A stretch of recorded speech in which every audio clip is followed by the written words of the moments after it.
Hiya, my name is Seval. There is another day in Scotland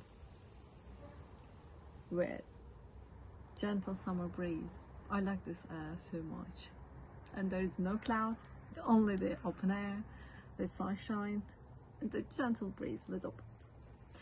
Today we're going to talk about happiness, and my safe color is yellow, and I love this tree. These flowers, they're amazing. And also, I love reading.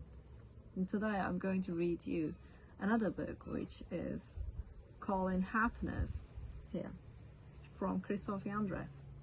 He's a psychiatrist and he is generally working on about fears and phobias.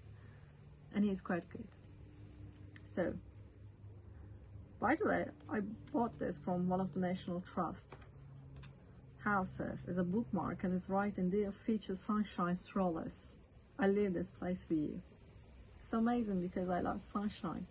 Maybe that's why yellow is my safe color. Let's start.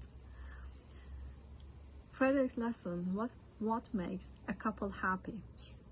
Is love indispensable to happiness? Almost certainly, but not at any price or under any conditions. The ancients were wary of passionate love. They saw it as a dangerous state of blindness and insanity. The Romantics, on the other hand, made it the cornerstone of their worldview. The intense happiness we feel as love emerges, and particularly if it is shared, is totally fulfilling, freeing us from everything else around us and removing all our material needs, as reflected in the phrase "to live on love alone." Love makes us light-hearted and benevolent. It makes us see life as finer than it is. This state is precious because it makes happiness tangible and it can make us feel fulfilled, totally. Of course, the future will reveal that this feeling cannot last, but in the moment we believe it will. We can't imagine how it could come to an end. This experience of happiness, which is infinitely intense through it, though it will not last forever, is crucial. But it is a state of joy that has come to an end. It's a prelude to other forms of happiness and kind of intoxication that shows us that the world can change if something inside us changes. The chemistry at work here isn't due to alcohol, but love. It's like an illumination, a deluge of happiness. Aside from the great mystics, few people have such experience of pure, intense happiness in their lives. This part is not about something, but more like he is talking about this part in this painting, which is from Caspar David Friedrich. I love his paintings only for one reason. He is painting people behind them back, so you cannot see them clearly, their faces. So he is leaving a side for your imagination.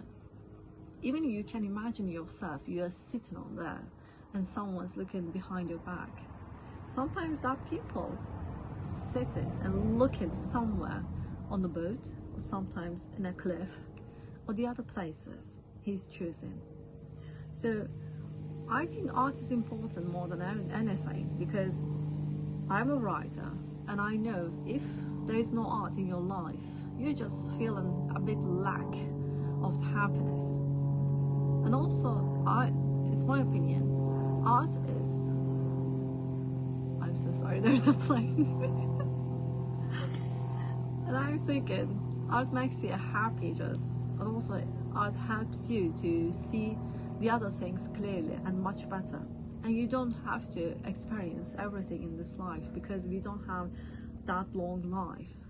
And sometimes we should read or see or learn the other people's mistakes or their experiences, from which art is amazing to say that, because we don't know, everyone not the same. So that's why we're not learning the same. Sometimes some people just learning when you are telling that, some people don't want to understand that. Some people just looking at a picture or painting they can find so many different meanings, but some of them only want something like they want to read. So there are so many different types of art, so you can see everything if you want. This is important.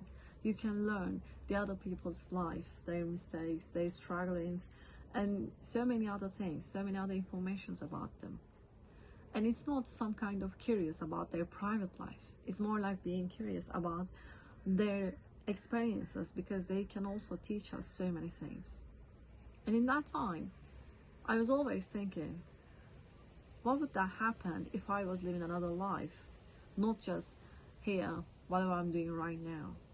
So in Frederick's paintings, you can see yourself in another place, like you're looking at a view from a bird, from a cliff, from a window, even sometimes. So that's why I think it's much easier to imagine yourself to live in another place. I think it's amazing, because so many times when you're going somewhere, you're just seeing the other people's life, but sometimes, like his paintings, you can see yourself and you can start to feel the other people's feelings. So that kind of space he's given to people, they can identify their feelings. And I think this genius and amazing. What is your safe color? Mine is yellow. What about yours? Is it pink like this book? Okay, tell me that. Thank you so much for listening.